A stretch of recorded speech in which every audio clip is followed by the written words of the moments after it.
Hi, this is Keith Weaver with the Top Executive Strategy Podcast, where CEOs, COOs, and business owners share their strategies for success. This is 6 questions in 9 minutes because the best strategies are concise business advice. So we're going to get right to it.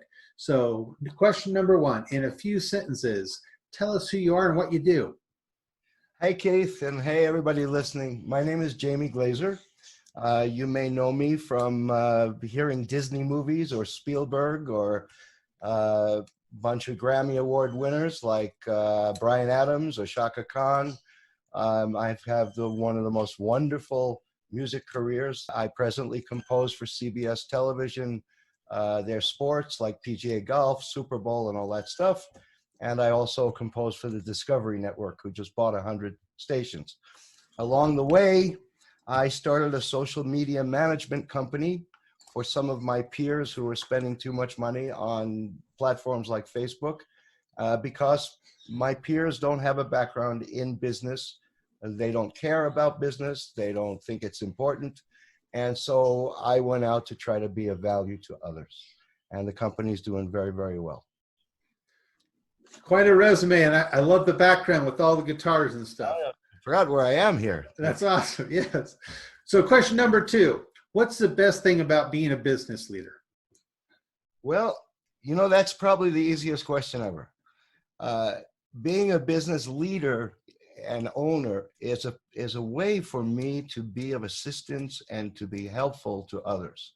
And in this very short lifetime, that's been a goal of mine.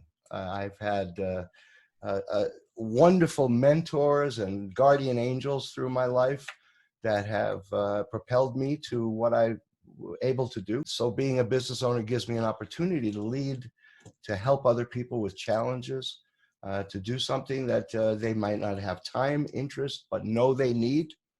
So I would say that's maybe the best response I could give on that. That's awesome. Okay, question number three. I hear from other leaders that a lot of times their people strategy can be more of a challenge than their business strategy in their business. What are your thoughts on that? Wow. Keith, this is an interesting question you just asked because I've been performing since I'm 12 years old. I'm 65 and still performing. I still feel like I'm 20, so someone's going to have to talk me into my age. But it was kind of an easy transition to do social media because my training in performing was always that it was about them, about others. Now, you can read everything from Zig Ziglar to any great business book, and they tell you it's always about the customer. It's always about helping someone with a challenge, on and on and on, right? Business 101. Social media, the only way it works is when it's people engagement.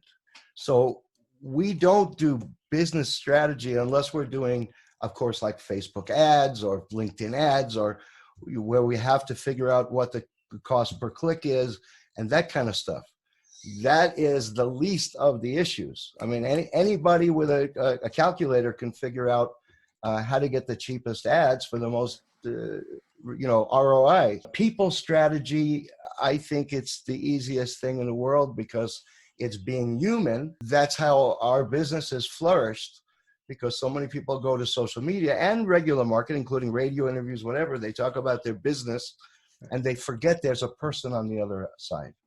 So I would say people strategy is very easy, but if you come up with a business background, marketing background, typical university stuff, it's a very tough transition for some business owners. Very true. Nice answer. All right, number four. What strategy would you like to share with other business leaders? The number one thing that has changed for every single client I've had on social media, which include, thankfully, Grammy Award winners, artists that you would know in a second, and we handle chiropractors and hearing aid companies. And the one thing, they were not engaging with their customers. So they would post something It could be a story, their latest product, and then if they were lucky, there was some engagement, somebody responded, but they were absent. They never showed any kind of acknowledgement that someone was interested in them. So the conversation ends and the sales end. In olden times, really, in the last 60 years, we have what's called record companies. This is before you could make a record in your bathroom on a laptop. And record companies are known by far by most business people as the worst business people, worst marketers, worst advertisers that have ever existed on earth. The reason you see an artist that has one album that hits number one, it's a number one hit record. They sometimes call them one hit wonders, right? And they disappear. Or an artist who does very well and you see diminishing sales as the album goes down. Yeah, of course, people get interested in new music and all the usual stuff. But the number one reason why record companies stink is because they never formed relationships. You can find right now, Keith, somebody in your town in Utah who's not even out of high school that could be selling more records than someone on a major record label because they get on their social media. They make a funnel. They respond to people over and over. They give value to their customers. It's the way of the world. Those of us like you and me who are business owners, after a while, it kind of gets old. Look, they need free toothpaste to buy my record. But, it is business. People want value. They want to think they're getting something special, that they are special. So engagement would be important. I ask, and I teach my social media clients this, because I do all their posting, but they feed me stuff each week. I'll say, I need 3 pictures and 3 stories, and then I spin their posts. And I ask these 3 questions. Number 1, can other people feel like this? Number 2, do other people ever experience this? And 3, will other people benefit from this? So those 3 questions kind of cover it.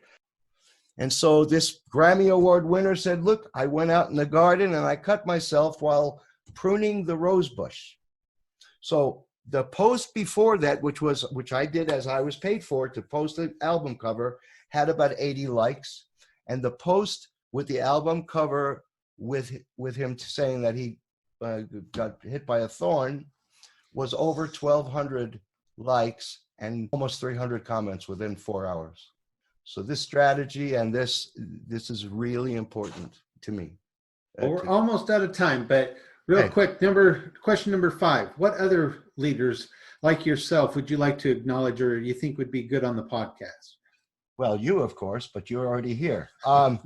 Terry Wallman, I would recommend very highly. He has a show on Enter Talk Radio. He's Melissa Manchester's music producer.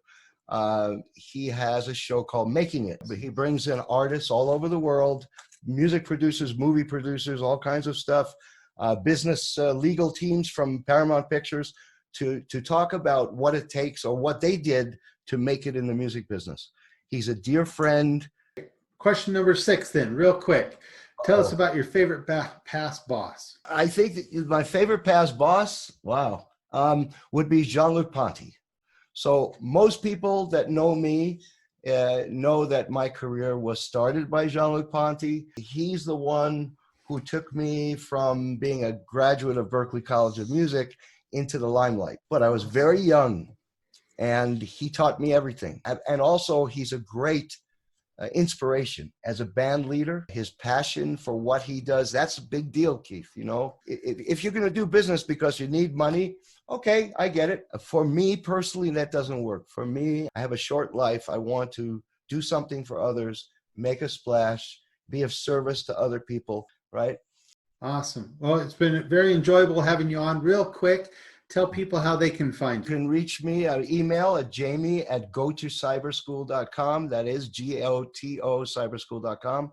jamieglaser.com is mostly my music stuff. And for the social media is jg-smedia.com. Awesome. Facebook is Jamie Glaser's page. Howard, you want more links? Well, we're out of time, but appreciate it. This is Keith Weaver with the Top Executive Strategy Podcast. And for more insights and ideas, follow us at Weaver Business Coaching or on LinkedIn. Best success.